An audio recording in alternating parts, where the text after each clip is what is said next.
All right, what's up, everybody? It's a beautiful Saturday morning. Huge college basketball slate, the biggest that we've had yet. It's a good day outside, but let's spend it inside watching some college ball. Steven and Rex here with you today for an episode of College Gamebreakers. This is the first one where we're previewing games that happened that day and give out our best bets. That usually comes from Pick and Troll. But on this Saturday, College Gamebreakers is stepping in due to some unforeseen circumstances. But we are the Breakdown. Check us out at thebreakdownsports.com. Follow us at BRKDWN_sports.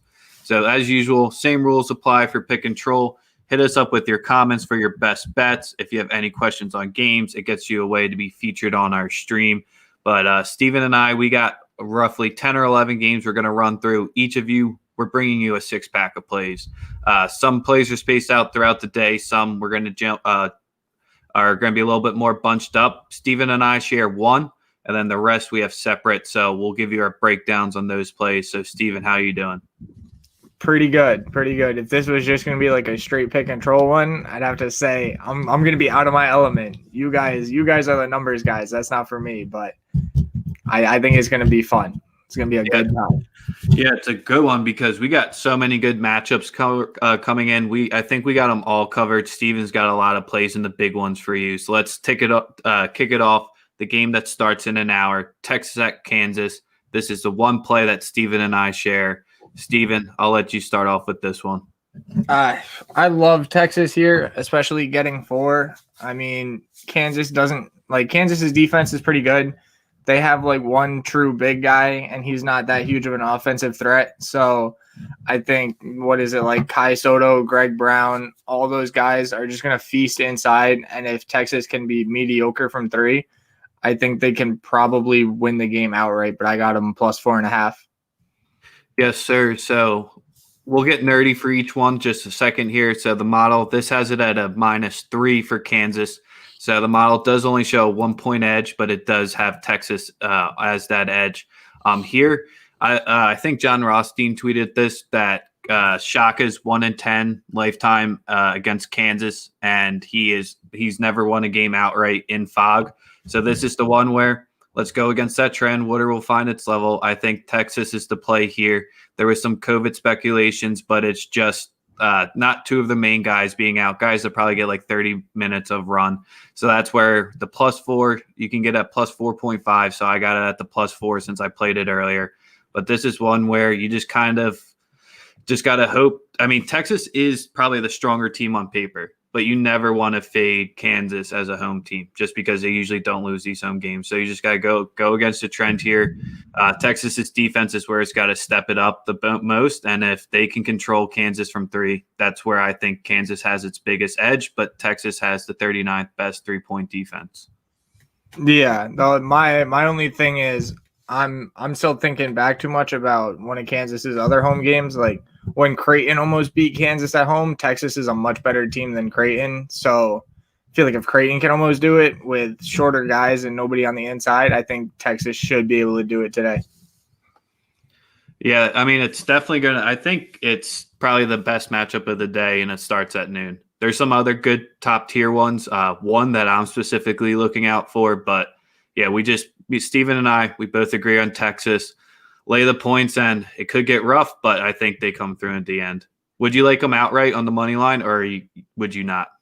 Yeah. Usually when I have teams that are underdogs that I like, it's because I like them to win the game. There's not a lot of underdogs that I would pick to lose the game but cover. So if I'm taking an underdog, I also probably like them money line. Yeah, so I have 5 dogs and 1 under, so that's where if Rex was writing his Hungry Dogs runs faster, and if I had a little bit more cojones, I'd be playing each of these on the money line and not on the spread, but I'm going to take the spread here. All right, so the next one we got kicking off. This is also a noon start. This is a one where I had crazy line movement in it. We got Missouri at Arkansas. Missouri, they sit around 6.5 and 7 right now.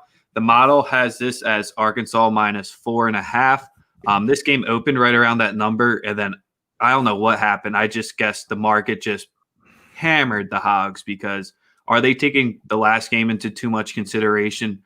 Steven and I talked about on College Gamebreakers that Arkansas, yeah, they've been handling their business, but they have one of the weakest strength of schedules so far. Missouri, they're coming off a tough loss at Tennessee, but that defense looks like it's going to dismantle almost anybody at this point. So this is where Missouri, I think it's a good buy low spot. The model definitely agrees because you're getting at least 2.5 points of an edge if you're playing Missouri after this steam kicked in. Yeah, I really do like Missouri here. I think this is way too much of an overreaction off one conference game. They just saw Arkansas shooting against Auburn, whose defense has been all right but not great. And then Tennessee handled Missouri, but Tennessee's been handling everybody. So I think there's too much of an overreaction here. Missouri still has a lot more good wins than Arkansas. Mm-hmm. So I definitely see them at the bare minimum keeping this game close. So I do like Missouri plus, I think I had them at 6.5. Yeah, you can get that number at 7 right now, so you're not far off it. That's where I think people just started chasing that steam. Once you saw the minus 4.5 went to a 5, went to a 6, you got people just trying to catch in, and that's where I think it moved way too much. Plus, Missouri's the more seniority team. This team has these guys have gone through more conference games than Arkansas currently has. Moses Moody, this is going to be easily the best defense that they've seen so far. And Moody, freshman, has probably been one of the top ones so far in the SEC, but could he have a little bit of a letdown game here when you have Missouri defense? It's just not one guy that's going to lock you down. They play one of the most solid team defenses in the nation. So that's where Arkansas, it's just the tempo is where it could get Missouri in trouble. Arkansas pushes it at a top 50 pace. Missouri plays at a plays slow at a bottom 100 rate. So that's where my biggest concern for this game is if Arkansas just gets Missouri constantly in transition, then that's going to be the biggest effect why they could cover this large spread.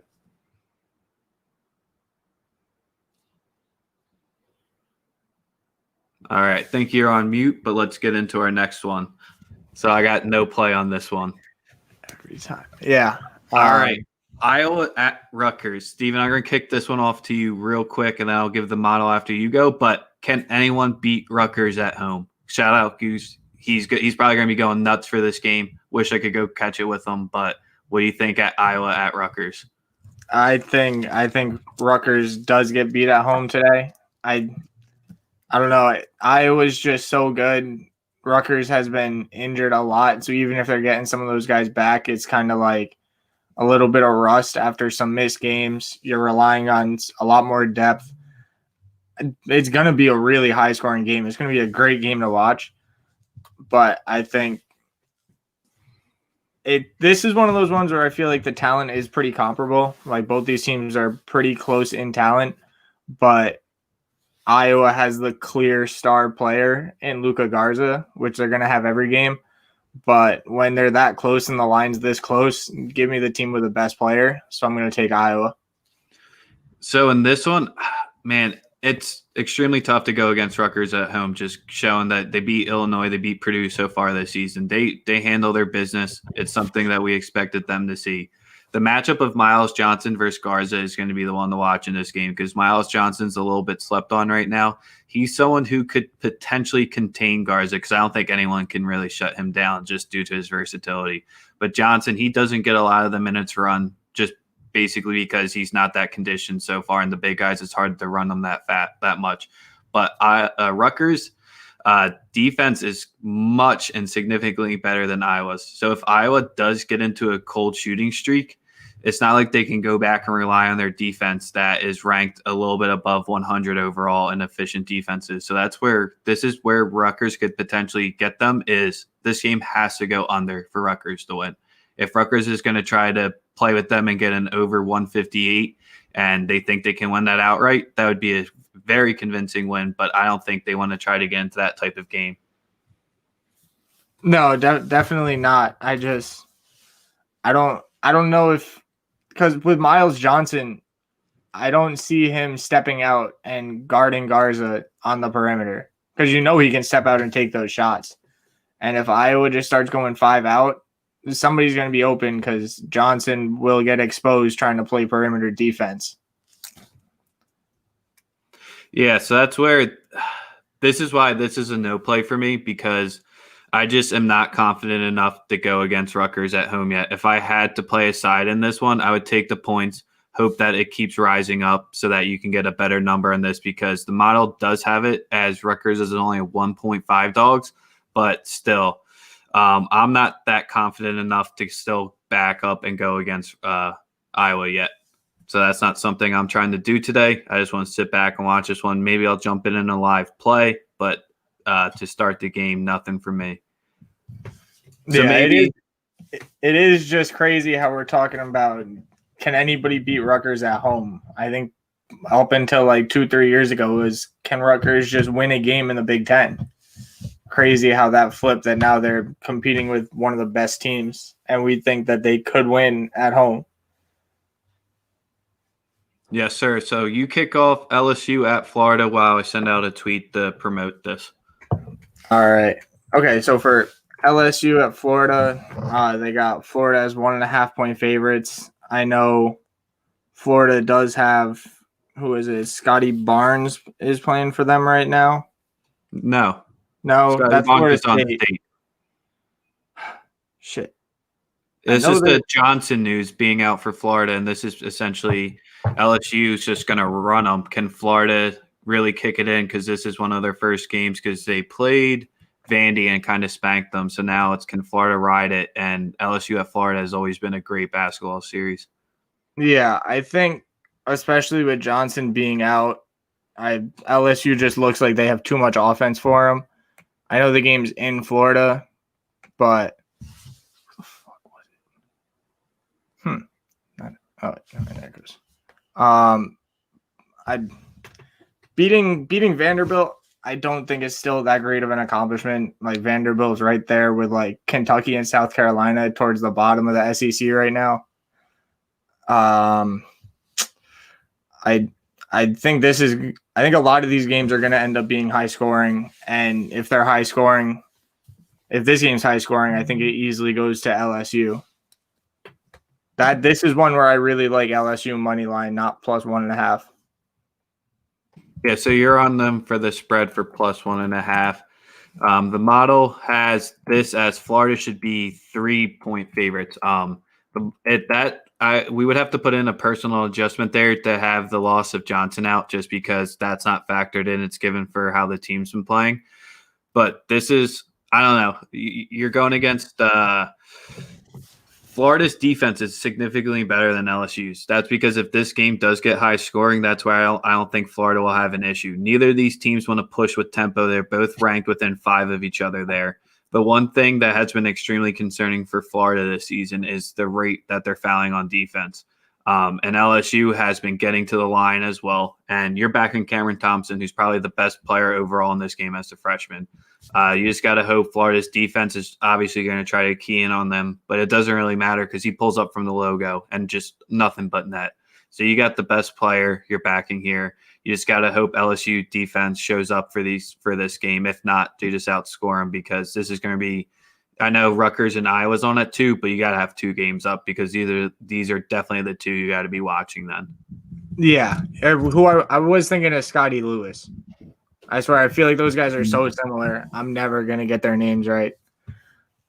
But I mean, I feel like LSU probably has the top 2 players in this game. And I think Cam Thomas is the best scorer, but I think the best all-around player is Trendon Watford, who didn't go to the draft last year. I think he's just the most talented guy. Like, they have other really good scorers right now to kind of take that pressure off him. But like, if somebody needs to take over a game, Trendon Watford did it last year. I think he can do it again this year. And LSU kind of needs that signature win. Yeah, and this is a good one to get it. All right, so let's jump into one of our next games. We're going out throughout the order of the day. It's kind of your buffet slate of games to watch. This one could potentially be my favorite play of the day, and this is one where I don't get the line movement at all either. So this is Tulsa at Cincy, Steven's favorite conference, the American. So Cincy opened at 3.5 favorites and have moved all the way to minus 5.5. So this is one where the model has one of the biggest edges, because we think it should be right around a 2.5 point spread. So we're getting 3 points of edge here. they are since he's coming off 4 losses in a row, sitting at 2-5, and Tulsa were co-champs with them last year. Maybe Tulsa is overperforming a little bit just because, but I think that's what Haith gets out of these guys. And for some reason, this defense is just unstoppable right now. They've won away at Memphis. They won at home against Houston. Those are 2 very solid wins. They did have a loss at home to Wichita State, but we've seen that team kind of get something of its movement rolling in. But you got one team who's won 4 straight. You got another team that's lost 4 straight. Tulsa's defense is going to be something that Cincy hasn't shown that they're going to outscore you yet. Both of these teams' defenses are much stronger than their offenses here, but Cincy can't hit anything from 3 right now. They're shooting at 25% from beyond the arc, and Tulsa has one of the best 2-point defenses. So this is where I think I'm backing the better team here. I like this on the money line at 5.5, so you can get this right around plus 200. So that's where I'm taking the 5.5 with Tulsa, and I don't know why it's moved against it, but I like that this team's done it, gave me a better number, and let's go Tulsa. I didn't play this game just because I think this is almost a little bit of a letdown spot for Tulsa. So you're coming off like 2 massive wins. And then looking forward a week from today, you got UCF, who's been good. Then you got Wichita State, Memphis, Houston again. So it just seems like this is a spot where they might not have been paying attention to Cincinnati's game so much. They might just see their record at 2-5 and think this is like the easiest game they have over the next like few weeks. So I'm almost thinking it might be a look ahead game. Cincinnati definitely has been bad this year, and Tulsa's been all right. I know they have the good wins because of their defense. It's just a little bit too sketchy where I think Cincinnati is easily in that range to pull the win at home that I didn't want to go on either side of it. Yeah, they can pull out the win as long as it's less than 5 points.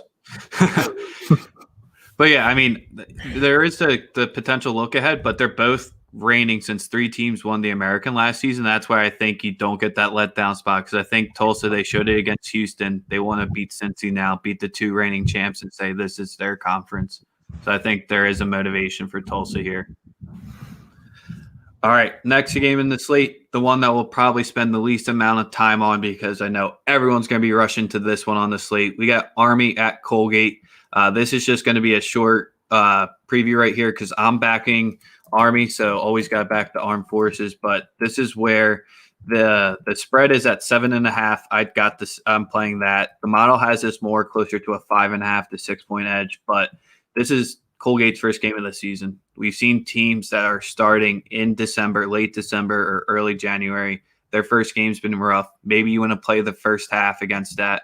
But yeah, the Patriot, they didn't play their non-conference games, but Army played some. Colgate didn't play any, so I'm just backing the team. Army that maybe sure they've been lucky so far this season, but I just think Army at 7.5, they definitely have a chance to win this one outright against Colgate because you don't know what they're going to be, how in sync they're going to be. We saw Georgia Tech. They didn't practice with any contact to start the season, so did Colgate do that as well? So that's where 7.5 just seems too much to lay here, or too much to be laying with Colgate, so I'm backing Army. Yeah, this is a game that I didn't really look at, but looking at it right now, I'd almost kind of want to put money on Army money line solely because the teams that are playing their first game of the year, they always start out real slow and they usually end up losing. Like you saw it on Wednesday when George Washington, who was 1-6, played Fordham, who was playing their first game of the year. George Washington beat them by 25. Like, George Washington isn't a very good team, but it was Fordham's first game of the year. So I think just having like the in-game like repetitions is going to give Army much more of an advantage that I think they should easily cover the 7 that they're getting. But I could definitely also easily see them win the game outright just because Army's played well against good teams. Like, they beat Buffalo. They only lost to Florida by 7. I don't know why Colgate would be favored by 7 here. I think it's just like Colgate last season, they were a decent squad, but they weren't going to make the tourney. But this is where I think I don't know why the team's so pumped up in their first game. I know Jordan agrees with this play as well, and he's on it. So you got 2 of us there. You got Steven leaning the money line. And like I said at the beginning of the show, hungry dogs run faster. And And I don't want to say old Rex, but 2021 Rex in the second day isn't sticking to his guns like he did last year and playing these money line outrights. Yeah, I mean, I still only play the money line outrights, even though it's fucked me over the entire year. I'm still not off it. All right, Steven, let's get to a nice Mountain West game here with Colorado State at San Diego State. You got to play on this one, so you got it. Yeah, on this one, I haven't really seen San Diego State be like a dominant force outside of that game against St. Mary's, but St. Mary's offense isn't great. Like, they barely beat Pepperdine. They did beat Arizona State. Arizona State hasn't been that good. But in conference play, Colorado State has actually looked surprisingly pretty good. Like, they easily handled Fresno State in both their games. I don't know what happened in their game against St. Mary's where they lost by 20, but it's just I think Colorado State has a good team in the Mountain West this year. They're not like top tier team, but they're probably right below like the Boise State, San Diego State group. So I think they keep it within 10. I think it's less than double digits. This is one of those rare times where this is one of the underdogs where I like just to cover, not to win.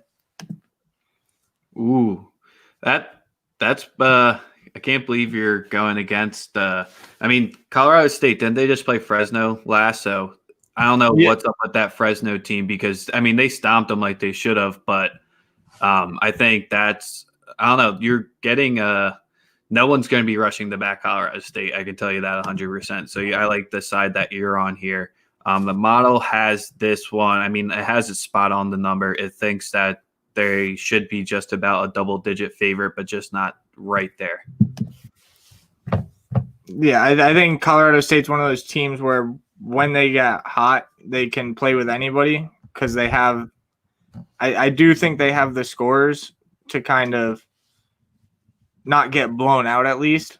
Like a lot of these teams in the Mountain West, like when you have to play like an Air Force or a San Jose State or what looks like a Fresno State right now, or even like a New Mexico, like they don't have the scoring to match up with these good teams. I think Colorado State is closer to that with a team that can score with San Diego State. I think it's going to be close. No, you can't knock that. The Mountain West, you do that's a solid conference throughout. So these middle tier teams, I know Colorado State's going to try to win that conference outright because they definitely have a shot.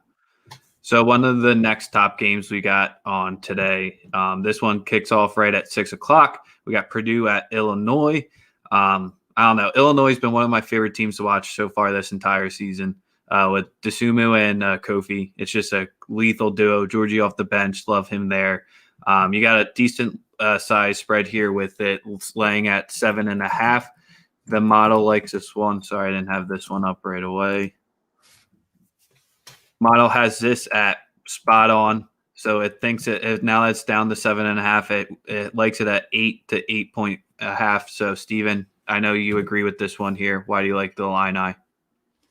I like Illinois because in the Big Ten, you usually got to like the home teams. I know it's going against what I said with Iowa, but that was a closer spread. I really like Illinois, especially at home. I think one of Purdue's like more X factor players. I wouldn't call him one of their best players yet, but like Zach Edey has been big for them. I think Kofi will force him into a lot of foul trouble really early. And Trevion Williams is a good player. I don't think he can hang with Kofi or Georgie in the middle.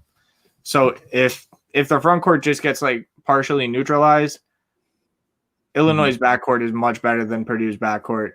So I'm going to take Illinois and the points at home just because you don't really see Big Ten home teams lose that often.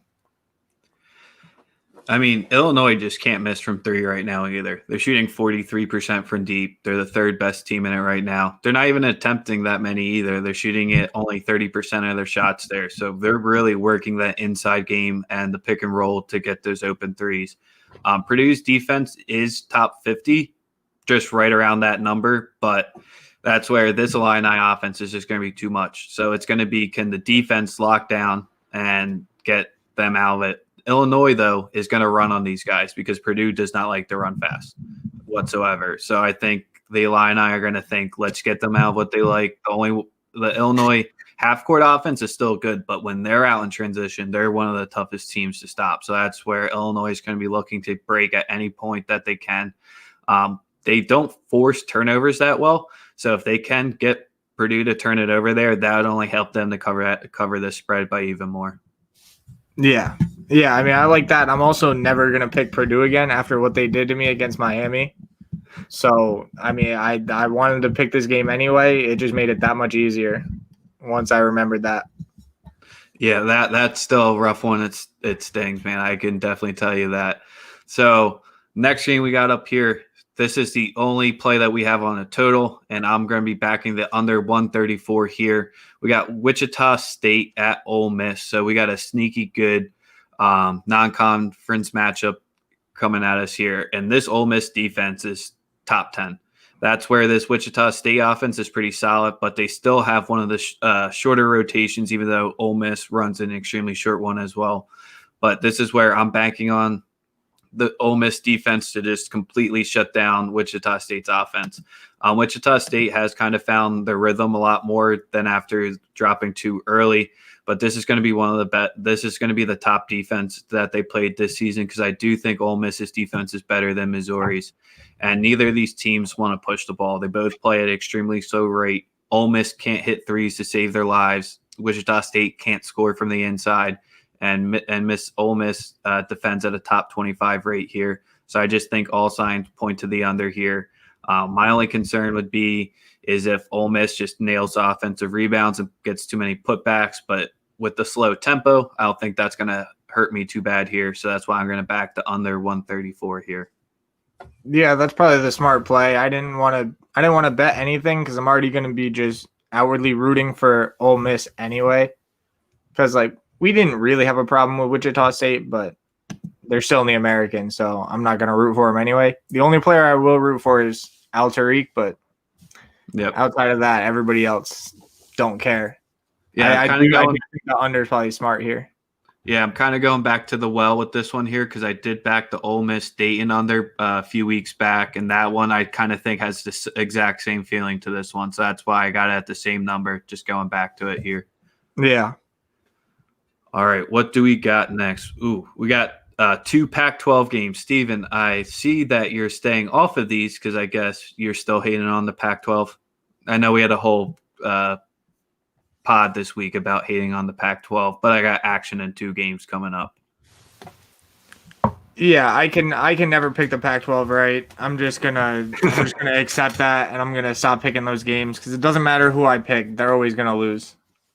Yeah, so I'll Venmo you if you just bet $5 on the two opposite sides because I got more money. I can guarantee I got more money than that, and then I'll give you the $10 reimbursement if that means these two come through as winners. I mean, yeah, I mean, I could probably do that. All right, so the first game I got, I believe this is an 8 p.m. tip. This is Colorado at UCLA. So UCLA has been looking much better as of late, but Colorado, I just think they're the far superior team here. UCLA tries to harp in that they have a good defense, but I think Colorado's is much better. And UCLA's offense has been one of its strongest points here. I'm still not 100% sold on it. This is the third biggest edge that the model has today. So that's why I like this play a lot because it does say UCLA should be small favorites at home to this Colorado team. So that's where the model agrees. This is just going to be an extremely slow-paced game. So if you like watching up and down the court, do not tune into this one. Just play the 2.5 here, play the money line, but it only was like plus 115. So I'd rather just get the small 2.5 points of insurance here. And I'm just backing the much stronger all-around team. Jake, one of our writers, does say that Colorado does like to start slow. So if you just want to wait after the first 4 minutes and lock in a live play here, I wouldn't agree. I wouldn't disagree with that angle either. But you got McKinley right out on the court. He's probably the best player. I still hate Jamie Vaccas Jr. So anytime I get to fade them and where I think the wrong team is favored, I'm going to take it. Yeah, Colorado plus 2.5. Yeah, I definitely think Colorado's a better team. They had a good win over USC on Thursday. And then something that I don't know if he's going to be back to full health, but Chris Smith had he was having some problems with his knee at the end of that Utah game. I don't know if he's going to be 100% coming into this game. And if he's not 100% coming into this game, UCLA has zero shot at winning this game, which means that I like Colorado, which means it's not looking good for Colorado, but I'm not going to bet them. So hopefully it shouldn't be a problem. But yeah, no, I mean, UCLA, I don't think they run enough guys to win this game. They only really won the last game because Utah kept shooting themselves in the foot. And Colorado's more experienced. They're not going to do that. I also like Colorado here, even though I'm not betting it. Yeah, maybe once you get some of the beers flowing, you get some early winners because all of your picks seem to go off before 6. You'll want some nice late night action. Yeah, if I want that, I'll probably just bet Boise State minus like 35 or whatever they're giving tonight because they're going to beat San Jose State by 50 again. Oh, so that was what I was going to get to at the end, but you've alluded to it too soon. The degenerate in me just completely wants – I don't know. I think it just has to be fade San Jose State in every single game because I look at it, the spreads are always huge, and they're not coming anywhere close. And Boise just romped them last night. The East Coast Boise boys, we might just have to change that from College Gamebreakers because we've been on this team for a while now. And, yeah, I might just do it later on in the day once a few get in me. But this team just I don't know. The camera angle was weird for the game if you watched it, but they should just romp them again. Yeah, all I'm saying is you got to wait. I mean, you're not going to see how good Boise State is until February because they're not losing a game until February. Like that's when they have to play Utah State, San Jose State, and or not San Jose State. San Jose State stinks. San Diego State. So Utah State, San Diego State, and Nevada all back to back. So until then, I think they're gonna come into February at 15-1 in the top 25, which I love to see. Yes, sir. So the last game that we got, if anyone has any questions, hit us up with your best plays of the day. We got Pac-12 after dark, and I'm jumping all into it. We got Oregon and Stanford. This one tips off at 10 p.m. And this here, the model has this lined at Oregon should only be 4-point favorites. We're getting 5.5 here. And this Stanford's team, I still think they're the stronger team than Oregon. Chris Duarte and Omuyari, two guys that you can't knock. They're solid.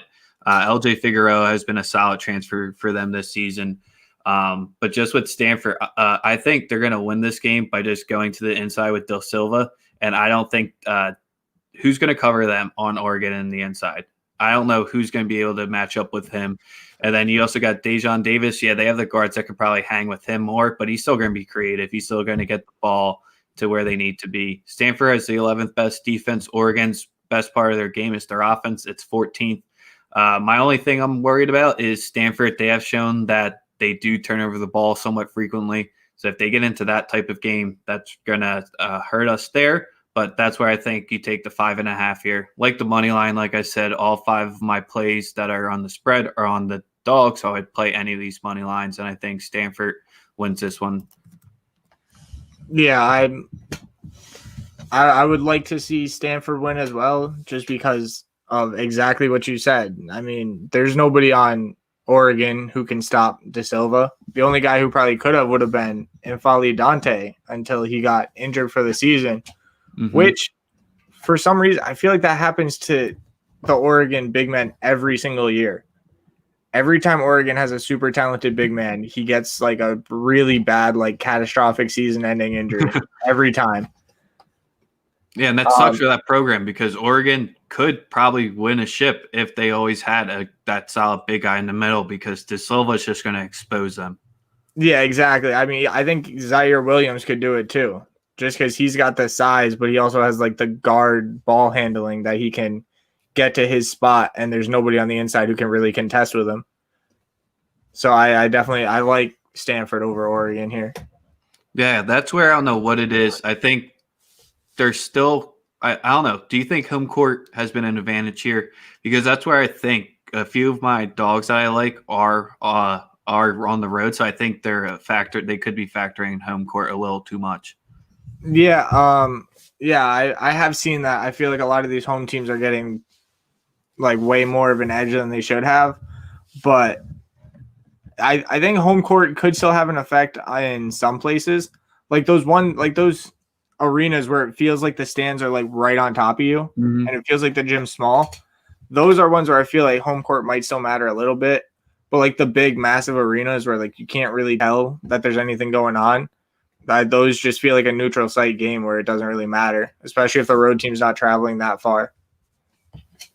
Yeah, I agree with that. I think it's still a little too much. You see some SEC teams and other ones have the crowd, but it's nothing like it usually is. No. Is there one bet other than Boise State that you left off your card that you really like?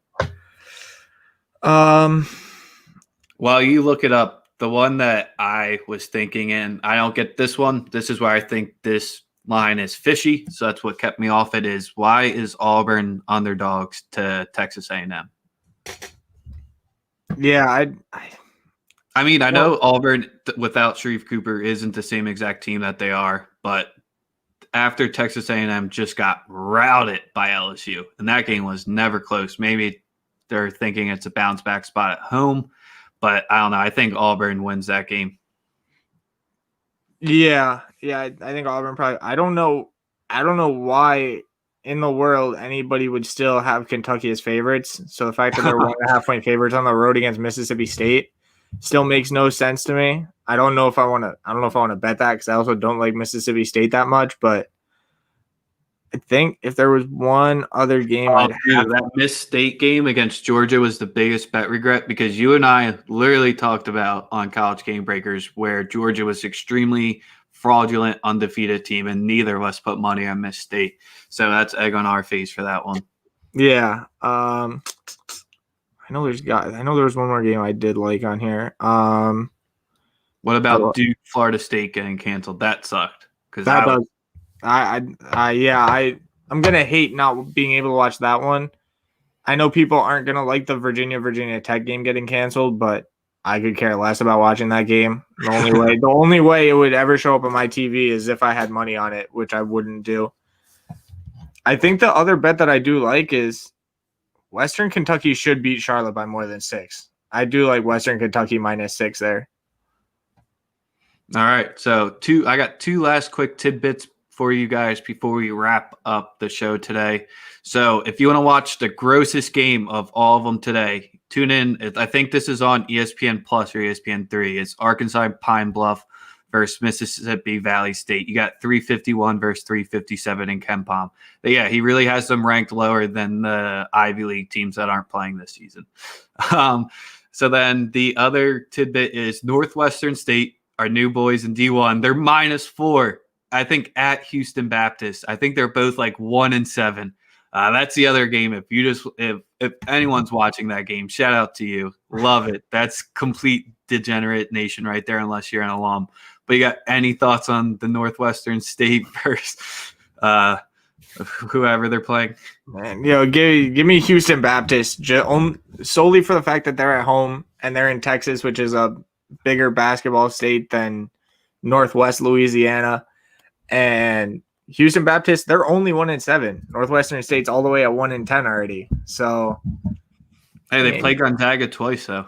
Yeah, I think they covered both times too. Also, the last thing I want to talk about is I'm definitely. I hate doing it because I don't like the team, but I got to put money on West Virginia today. They're getting 2 points against Oklahoma, even with Tashwibi out. Yeah, I mean. Jared Culver or whoever it is. No, it's definitely not Culver. Yeah, no. Culver's their guy. He'll still be good. That's where I was just saying. I think that's where that line came in, is because Oscar's going to be out for they're not sure how long due to personal reasons. So I think that's exactly why you're getting plus points there. Yeah, and but OU, it's a big battle. Oklahoma doesn't really have big guys. So I feel like Culver's enough to neutralize that. That I don't think. You're sleeping on Manic? Yes. You don't like him? No, I don't like. I don't know how to explain this. He's like Larry Bird.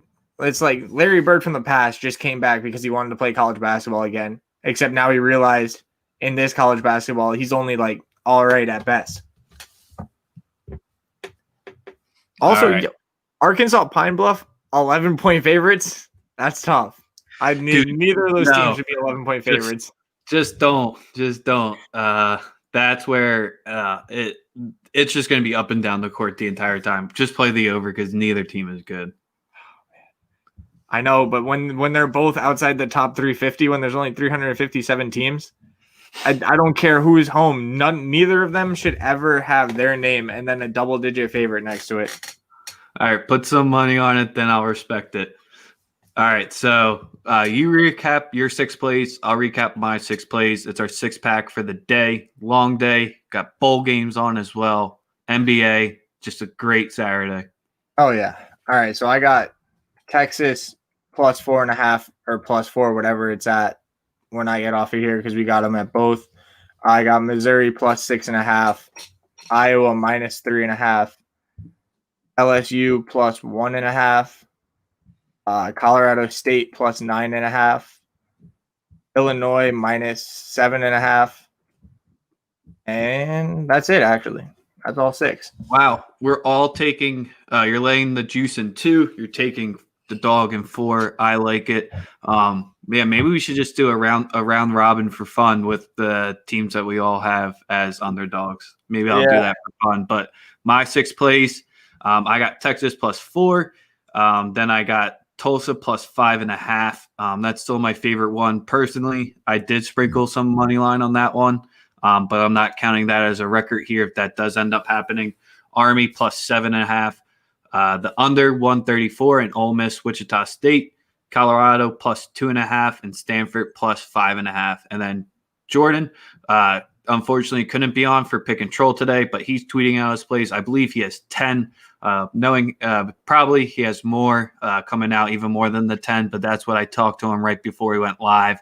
I can't potentially try to rattle out all 10 for him, so give him a tweet at Gordon Von Denham if you have any plays for him. Yeah, I had to wear the Red Sox shirt today for Jordan. No, he's a big Boston guy. That's the only thing I got is my Red Sox shirt. Yeah, I'm repping my first team in the East in the NBA shirt today, so you all know who that is. Yeah, it's gonna last for about another 2 days. Yeah, it is what it is. Got to enjoy my time at the top when we can. But that's it for pick control today. No questions or best bets. So if you ever want to get featured or shout out, make sure you tune in. Full good slate of games today. Follow us on Twitter because I know I'll definitely be pumping in a few other bets throughout the day. But you can follow me on Twitter at @reast_easy with Izzy. Yep.